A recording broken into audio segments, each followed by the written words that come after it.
Estamos na Quaresma, o momento do ano em que o véu que separa o mundo dos vivos e dos mortos está mais fino. E por isso, coisas sobrenaturais tendem a acontecer mais nesse período. Então, eu vou contar pra vocês algumas histórias que aconteceram na Quaresma. Oi, eu sou a Cibele e sejam bem-vindos à Terra do Medo. Fala oi, Vitor! Oi, gente! O Vitor versão Quaresma. Virei fantasma. Cruz credo, não, virei fantasma. Ai, virou... Vou bater na madeira. Gente, e aí, vocês acreditam em lenda de quaresma, em histórias de quaresmas? Dizem que na Quaresma aparece mais lobisomem, mais mula sem cabeça. Esse é o período deles, né? É o período que o véu... Eu adoro essa frase. Fica mais fino, né? Fica mais fino. Inclusive, a primeira história fala justamente sobre os véus serem mais finos. Vamos então para a primeira história de hoje?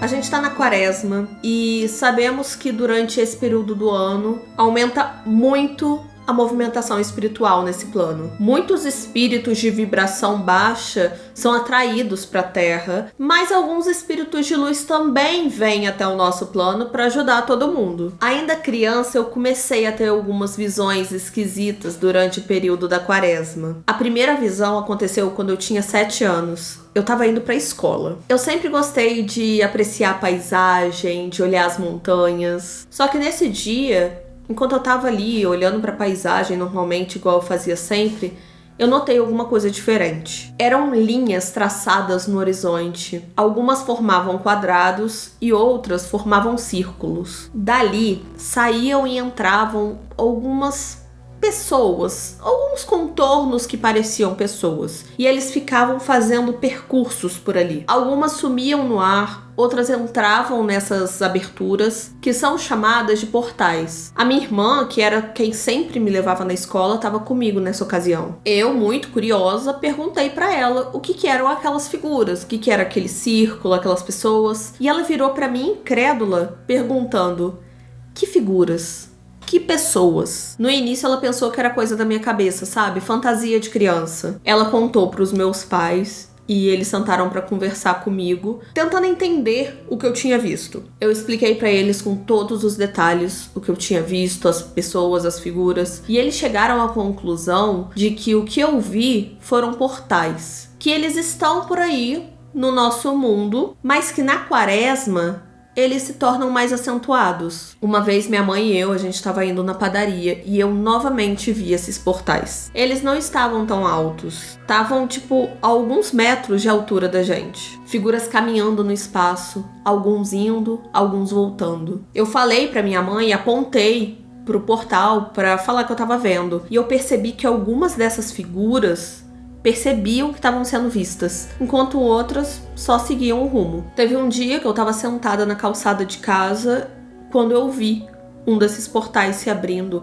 Era como se alguém estivesse desenhando uma linha no horizonte. E desse portal saíram várias figuras, algumas se arrastavam pelo chão e outras flutuavam a poucos centímetros ali do chão. Anos depois, eu passei a ver essas figuras acompanhando algumas pessoas. Certa vez era ao lado, certa vez era atrás. Eu percebi que quanto maior a multidão, a aglomeração dessas figuras também é mais intensa, talvez pela energia que elas emanam. Essas figuras têm diferença entre si. Algumas são mais sutis e outras mais acentuadas. Algumas vezes são só linhas, contornos de pessoas. Outras são mais brilhantes, outras são mais opacas. Há uns 2 anos eu tava voltando pra casa à noite depois do cursinho e passei em frente a um estabelecimento que ficava sempre muito movimentado. Muitas pessoas sentadas nas mesas,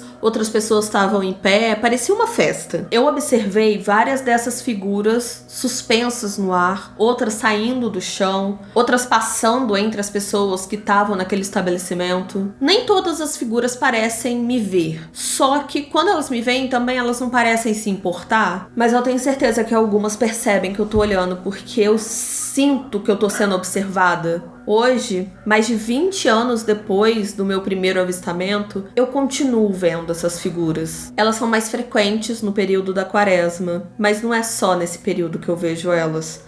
Só são mais frequentes. Fim da primeira história. Essa história fala sobre os portais. Sobre como... O véu, né? O véu que separa. Você tem essa sensação de que o véu fica mais fino? Ou pra você é a mesma coisa? Nesse período, exatamente? Que agora estamos na quaresma. Não sei, eu acho... Não sei, nunca tive uma experiência assim muito forte pra falar isso, não. Nem dentro nem fora da quaresma, né? Não, fora da quaresma já tive algumas, né? Teve algumas experiências? Aquilo de você ter a sensação, eu acho que não só no período da quaresma, porque quaresma é o período depois do carnaval, né? Até a Páscoa. Isso. Então, não só nesse período, eu acho que em todo ano. Você não nota uma coisa específica na quaresma. O mesmo nível, assim, eu acho que em todo ano a gente consegue sentir. Nunca é alguma coisa muito forte, né? Nunca senti alguma coisa muito forte, mas assim, tô na cozinha lavando louça, eu sinto uma presença, ouço me chamando, vou ver não é ninguém. Umas coisas assim, igual outro dia. Ih, tamo dentro da quaresma. E teve a questão lá da Mirabel. Passei a mão achando que era a Mirabel ali do lado da cama, só que a Mirabel tava na sala. Não sei. Às vezes era a mula sem cabeça. Que ela... É no período da quaresma que ela se... Que mula sem cabeça? Uai, podia ser a mula sem cabeça que entrou aqui em casa. Ah, com certeza. Bem, nesse caso, a menina, a que tá contando a história, ela é médium, né? Porque ela tá tendo várias experiências desde quando era criança e não parou mais de ter. Eu dou graças a Deus que eu não tenho essas coisas, gente. Que eu não sou medrosa, mas eu acho que eu teria mais medo se eu visse coisas. O Vitor é muito medroso também. E aí eu ouvi... Mas eu não sei se quando eu ver alguma coisa de fato, mas aí eu só quero que seja alguma coisa igual o desenho animado. Uma coisa assim, fantasmagórica mesmo, sabe? Que passa a mão e vai pro outro lado da pessoa. Agora, se for uma coisa sólida, tipo, se for pessoas que eu encontro assim na rua, eu não vou saber identificar. O Vitor quer que seja Simão, fantasma bundão. Eu quero Essa é a verdade. Não quero nada. Não quer nada. Não quero que apareça nada, mas se aparecer... Que seja o Simão, fantasma tem bundão. Tem um fantasma que eu falo assim, esse fantasma nem consegue me pegar, nem consegue me tocar. Ah, minha querida, mas eu acho que dependendo, talvez, isso acontece na quaresma, deles ficarem mais fortes, deles ficarem mais sólidos. O fantasma pra mim tem que ser igual o fantasma de Ghost. Mas eu não acho que é. Tem que fazer um cursinho intensivo pra conseguir derrubar uma latinha. Mas aí será que dentro da quaresma, esse cursinho não fica mais intensivo e eles aprendem mais rápido? Pode ser. Não sei. Porque eu ouvi um termo esse ano que me descreveu bem a quaresma, que é basicamente... É uma coisa bem católica, né? Mas é que tem os 4 dias do carnaval, aí você extravasa, são 4 dias de exagero para 40 dias de resguardo, 40 dias de santidade. Mas quem faz isso hoje em dia? Sua mãe. É verdade. Eu tenho essa resposta na ponta da língua. Quaresma que a pessoa faz promessa de não comer tal coisa, assim. Sim, sua mãe provavelmente tá sem alguma coisa, sem doce, sem refrigerante. A Thalita também, sua irmã. Será? É nessa época mesmo? É nessa época, até a Páscoa. Tanto que teve uma época que a minha sogra não estava tomando vinho durante a quaresma. Que ela faz umas diferentes, assim. Ela é específica, ela é bem literal. Aí... Eu de chocolate, não podia comer chocolate. Aí eu lembro que nessa vez do vinho a gente viajou e aí até a Páscoa não podia. A gente tava na viagem, aí ela não podia. A gente comprou chopp de vinho, ela não. É vinho. Amanhã pode. Que aí só na Páscoa que podia. De chocolate também. De chocolate, refrigerante. O pessoal faz, assim, umas pequenas promessas, umas pequenas coisas, porque é o período de resguardo, que você tá ali mais quietinha na sua. Falando nisso, a segunda história fala sobre isso, que você tem que sossegar no período da quaresma.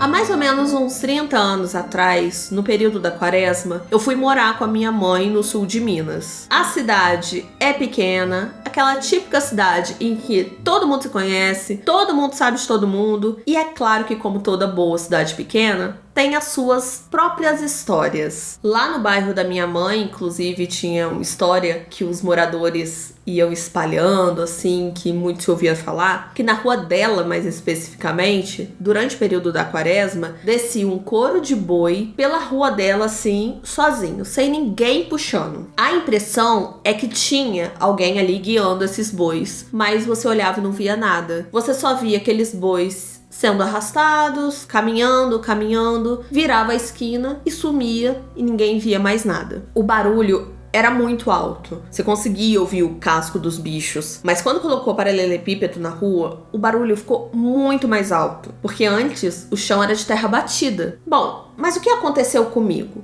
Aconteceu que eu esqueci que a gente estava no período da quaresma e eu decidi que eu queria ir no forró, que eu tinha o costume de ir, coisa e tal, adorava ir nesse forró, pensei, vou. Eu sempre ia com a minha mãe e com uma colega minha, mas dessa vez a minha mãe não foi porque não adiantava, período da quaresma, ela não ia a esses lugares. E eu também respeitava muito isso, o período da quaresma, da gente ter que ficar mais resguardado na nossa. Só que eu esqueci, gente, completamente. Eu saí do trabalho, fui direto pro forró e chamei essa minha colega pra gente ir juntas. Por volta ali das 3 da manhã, a gente saiu do forró pra voltar pra ir pra casa.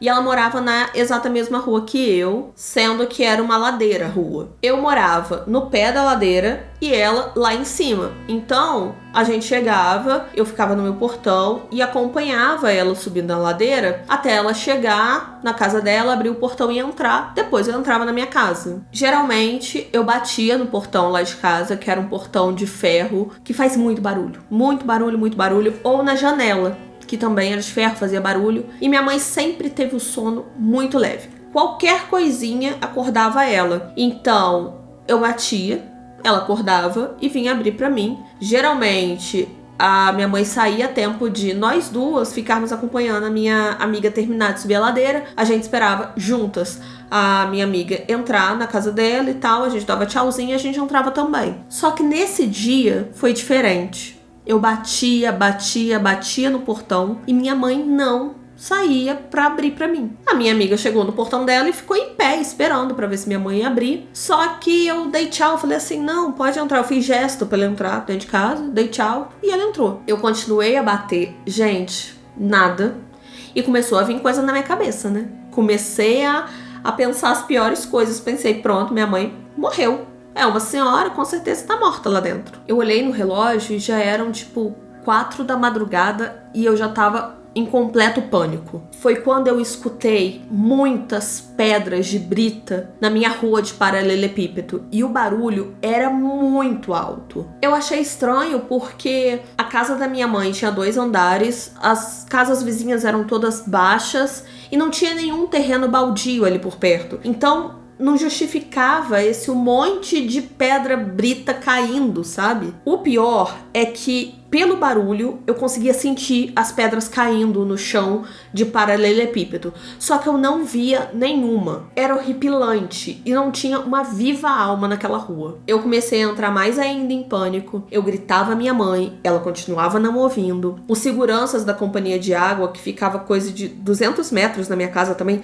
não me ouviram gritar em desespero. Era como se ninguém tivesse me ouvindo. A quantidade de pedras ia se intensificando e o meu pânico só aumentava. E foi quando eu comecei a lembrar, comecei a ter memória das coisas que costumavam acontecer naquela rua. Até correntes se arrastavam sozinhas ali. As histórias mais horríveis daquela rua começaram a vir na minha cabeça. E quanto mais essas histórias vinham, eu começava a bater mais forte na janela, no portão. Eu gritava, mas nada fazia minha mãe acordar pra vir me socorrer. Eu cheguei a ponto de sentar no portão, assim, abraçando minhas pernas, sabe, coagida, porque eram tantas pedras que pareciam que não queriam que eu saísse do lugar, sabe?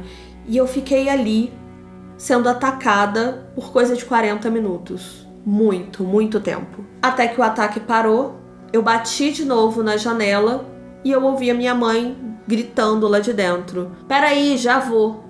Ufa, minha mãe tava viva. Quando minha mãe abriu o portão, eu não me aguentei, eu me joguei em cima dela e comecei a chorar. Contei o que tinha acontecido e ela só me respondeu falando que é quaresma. Eu perguntei pra ela se ela tinha feito de propósito, né, não ter vindo me atender, e ela disse que não, jamais que ela faria uma coisa dessa, de me deixar lá fora só pra me dar uma lição, sabe, ainda mais sendo de madrugada, jamais, seria me colocar em risco por nada. Ali a gente conversando, eu cheguei à conclusão, junto com a minha mãe, de que o que eu tinha sofrido era um ataque sobrenatural e por conta disso eu não consegui pregar o olho. Assim que clareou, fomos eu e minha mãe pra rua pra procurar as britas que caíram, né? Só que não tinha nada. E era humanamente impossível, no nosso campo, na nossa realidade, que pedras naquela quantidade fossem jogadas ali, ainda mais na minha rua, que não tinha nenhuma construção alta. Eram casas de no máximo 2, 3 andares. Jogarem aquela quantidade de pedras e depois irem lá e catarem tudo. Bem, ali no bairro da minha mãe, eu ouvi dizer que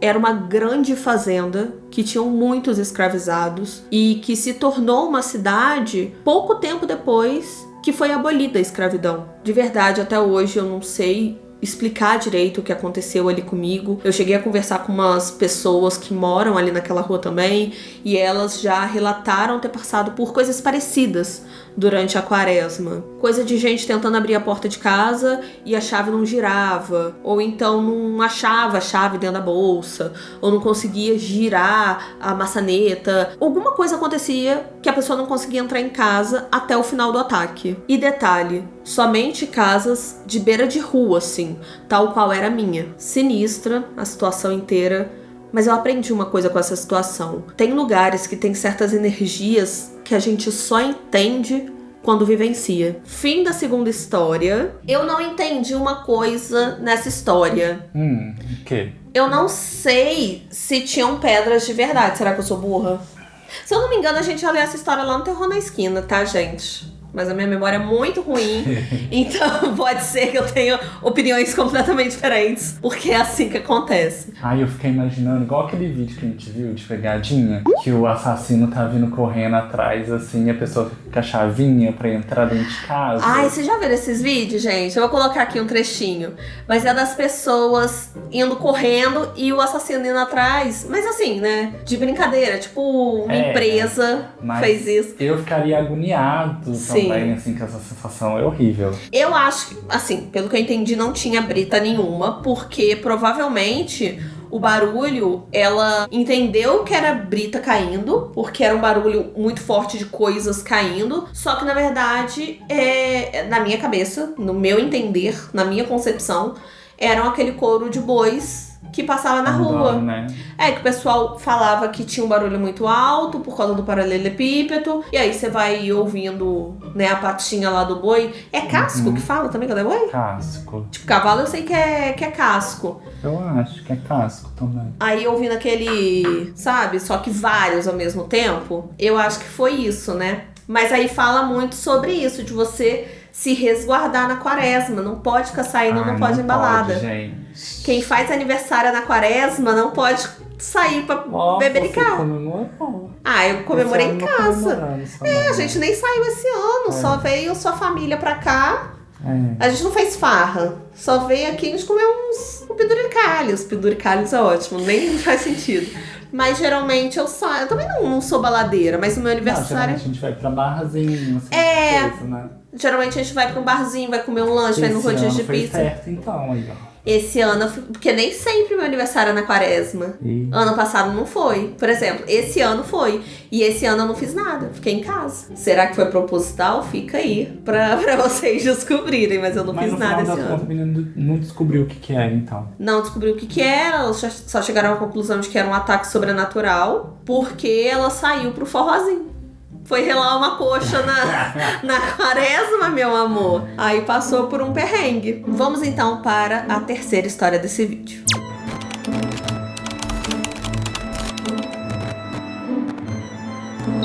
Quaresma, período de abertura dos portais do bem e do mal. Na Terra, é o momento em que o bem e o mal realizam combates terríveis. Nem em milhares de anos um ser humano vai ter ideia do que realmente acontece nesse período no plano espiritual. As legiões de luz, com seus guardiões, arcanjos e seres das mais altas dimensões de luz, trabalham incansavelmente durante esse período para manter o equilíbrio. A quantidade de portais das trevas que se abrem nesse período é muito menor do que os portais de luz que se abrem, mas o trabalho que eles dão é muito grande. E essa história que eu vou contar pra vocês agora aconteceu com uma conhecida da minha família. Na época do carnaval, essa conhecida da minha família foi convencida pelo irmão e alguns amigos a ir num baile de carnaval, pular carnaval num clube muito famoso da cidade. Assim que ela chegou no local, ela se arrependeu amargamente de ter saído do conforto do seu lar. Chegando lá, ela começou a suar frio, ela se sentia incomodada e não conseguia explicar por quê. Ela visualizava no entorno do salão seres horrendos, deformados, alguns decapitados, enforcados, machucados, sangrando, enfim, e por aí vai. Cada um mais assustador que o outro. Cada um com sua característica ou sendo mostrados ali da forma que foram desencarnados. Aqueles seres ali que só ela conseguia ver se misturavam no meio das pessoas que estavam pulando carnaval ali, curtindo a noite com tudo que lhe era permitido. Assim como eles, esses seres também dançavam, cantavam, bebiam, fumavam, tragando as fumaças das pessoas, bebendo a bebida das pessoas e fazendo com que elas fumassem mais e bebessem mais. Alguns dançavam até trepado em cima dos foliões, puxando seus cabelos. Alguns desses seres monstruosos até perceberam que essa mulher estava conseguindo ver eles, e os que percebiam ficavam olhando para ela, fazendo sinal para ela chegar mais perto, ficava provocando ela, sabe, debochando, fazendo sinais indecentes, botando língua para fora. A mulher, assim que chegou no tal clube, ela já ficou muito incomodada, passando mal, que nem eu falei com vocês. Ela não estava suportando a energia daquele lugar e tudo que ela queria era voltar para casa, e foi isso que ela fez. Chegando em casa, ela tomou um banho, rezou muito, e ela decidiu que dali em diante ela não sairia mais no carnaval. Alguns médiuns videntes evitam ao máximo sair de casa nesse período, porque, segundo algumas crenças, é durante esse período que acontece a abertura dos portais. E com essa abertura dos portais, os espíritos de baixa vibração aproveitam-se dessa energia caótica das pessoas para vampirizar elas, sugando assim a sua energia vital. Esses espíritos muitas vezes aparecem de forma horrenda, muito assustadora para quem consegue ver eles. Agora, não se sabe se é propositalmente ou não. Então, aquela música do Caetano Veloso que diz: atrás do trio elétrico só não vai quem já morreu, comete um ledo engano. Muito pelo contrário. Atrás do trio elétrico já vai sim quem já morreu. Fim da terceira história. Ah, não foi isso que eu pedi. Não foi. Eu quero carnaval. Não, gente, quaresma é o período que a gente vai ficar quietinho depois de curtir 4 dias de dedo no cu e gritaria. Não, gente, inclusive essa história me lembrou muito o último vídeo que a gente postou. Se você não viu, vai lá ver. A gente tava falando do Stitch ser do diabo. E aí o cara que fez o vídeo do Stitch e tal, que influenciou essa mãe a queimar todas as coisas, é o Bruxo Malagueta. E durante essa pesquisa toda do que eu fiz, eu encontrei um vídeo do Bruxo Malagueta falando que macumbeiros não saem no carnaval. Corta pra gente saindo no carnaval com 2 macumbeiras. Não uma, mas 2. A gente falou carnaval todos os dias com elas. Mas ele disse exatamente isso. Porque, geralmente, eu acho que ele quis dizer macumbeiros com pessoas médiums, que tem essa sensibilidade a mais. Porque ele tava dizendo basicamente... porque basicamente estava falando isso, que é um período em que tem muito dedo no cu e gritaria, e que os espíritos ficam malucos pra pegar pegar a energia vital de quem tá ali curtindo. Eu não duvido não, gente, porque assim, se eu morrer... Vai pular carnaval morto. Ué, gente. Gente, o Vitor, se ele for um espírito que tem liberdade geográfica, ele vai em show, ele vai em carnaval. Eu só vou estar em festa. Gente, o Vitor só vai em festa, bagunça, muvuca. Isso aí... Eu sei que tem alguma coisa me impedindo. Então, se você tiver liberdade geográfica. Pois é, e aí às vezes... Pode ser, gente, se relata que pode ser tudo verdade. Mas vai que esses espíritos, na verdade, eles estão fantasiados. Na verdade, essa coisa horrenda deles é a fantasia. Às vezes eles só morreram. Tive um ataque cardíaco, morri. Só que eu vou me fantasiar de enforcado e você, eu vou de decapitado. Sabe? Às vezes. E, gente, é um período mesmo que nem a Mariana, nossa amiga. Ela saía todo dia, ela fazia o ritualzinho dela de proteção. Saía com a guia, aí ela jogava moedinha na rua. Gente, ela esqueceu o tanto de botar moedinha, lembrava no meio da rua, assim, eu tenho que jogar minhas moedinhas. Aí a gente arrumava moedinha pra Mariana.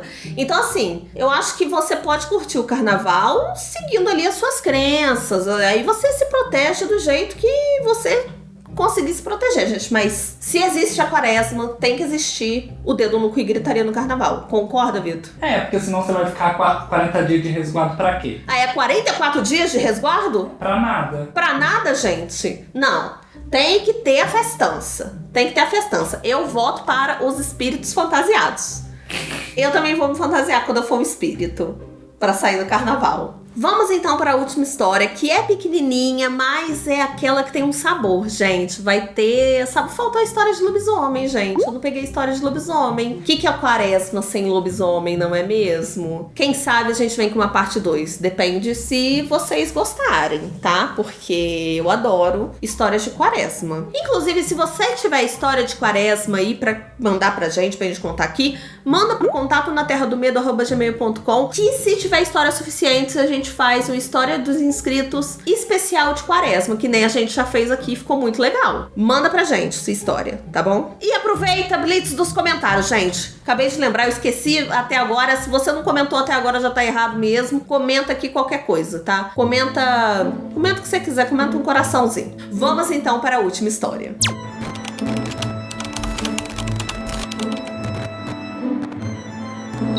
Vocês acreditam em mula sem cabeça? Da minha varanda, eu consigo ver a rua de baixo. E por volta ali de 2 da manhã, eu comecei a ouvir um trotar de cavalo vindo daquela rua. Eu ia abrir a minha cortina aí na varanda para dar uma olhada, para ver o que era esse barulho. Só que na mesma hora, me veio na minha cabeça uma história que a minha mãe me contou, da mãe dela, que a minha avó, né, a mãe da minha mãe, era muito supersticiosa, e toda vez que durante a quaresma a irmã dela ia visitar ela na casa da minha avó, a minha avó insistia para ela não ir embora tarde. Mas aí certa noite ela insistiu que ia embora mais tarde e foi. Minutos depois, ela volta correndo, esbaforida, batendo na porta, dizendo que ouviu um trote de cavalo na rua. Quando ela parava de andar, o cavalo também parava. Eu só não me lembro agora pra falar pra vocês se ela olhou pra trás pra comprovar se era realmente uma mula sem cabeça ou se ela só saiu correndo. A questão é que eu fui fazer uma pesquisa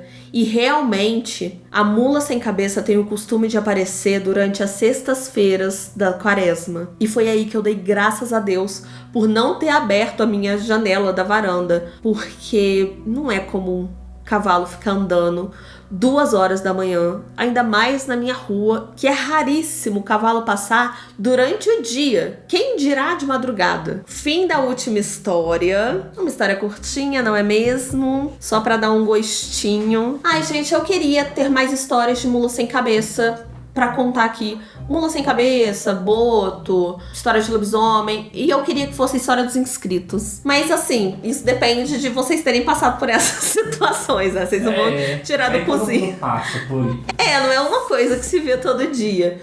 Mas nesse caso, eu não sei se era mula sem cabeça, por motivos de... A mulher andava aí o cavalo parava. Andava, parava. Andava, parava. Gente, mula sem cabeça não tem esse tempo. Não era o próprio salto dela, não? Às vezes era... Não, mula sem cabeça não tem esse tempo, porque ela tem que passar por 7 cidades. Durante uma noite, durante a sexta-feira, ela tem que passar em 7 cidades. Ela não tem esse tempo. Em 7 cidades. Gente, eu me lembro... Eu lembro que eu já pesquisei sobre isso. Eu não sabia que ela aparecia o cronograma. Só na sexta, né? Ah, tá. Não sabia que ela tinha essa data. E nem que tinha que passar por 7 cidades. 7 cidades causando terror. Aí você vê que ela vai ter tempo pra passar atrás da mulher, ficar, sabe, fazendo mímico com ela. Eu acho que se fosse pra matar... Cavalo não é, porque mal passa cavalo aqui. Mas mula sem cabeça... pode passar. Não, gente, cavalo com certeza não é. Mula, sim. Ai, que ódio, é verdade. Eu nem tinha pensado nisso. Mas, quando eu era criança, eu tinha muito medo da mula sem cabeça. Porque... Sabe quando desbloqueia uma memória? Sempre que falavam, ai, o último é a mulher do padre. eu levava a sério de não ser a última, porque eu não queria virar uma mula sem cabeça. Pensava, gente, a mulher do padre vira mula sem cabeça. Eu não fazia essa ligação, não. Eu fazia a ligação porque... Eu não fazia. Essas coisas eu nunca tive medo, não, porque quando ensino no colégio é sempre uma coisa de folclore brasileiro, uma coisa mais assim, de educação, educativo, né? Então eu sempre achei muito interessante. Saci, a mula sem cabeça. Então, é porque eu tinha um livrinho, eu virei pra cá de costas pra vocês. Já achei. Não achei não. Eu tenho um livrinho que depois eu vou mostrar pra vocês. Tá lá pra trás. Lá pra trás já mostrou também. Eu tinha um livrinho quando eu era criança que era Folclore e Companhia. E nele tem várias histórias de folclore do Brasil e tal. Então eu sabia, eu tava por dentro de tudo, gente. Então tudo eu ligava a... Sabe, eu vou virar lobisomem. Lobisomem, eu descobri esses dias gravando com terror que tem como mulher ser lobisomem. Eu achava... Lobisoma? Lobismulher, que a gente tava chamando. Lobismulher. Eu não sabia, porque na lenda do lobisomem fala-se de o 7º filho, que não sei das contas, não sei o quê. E aí, por que pode? Porque a gente lê um relato lá em que a mulher se transformava em lobisomem.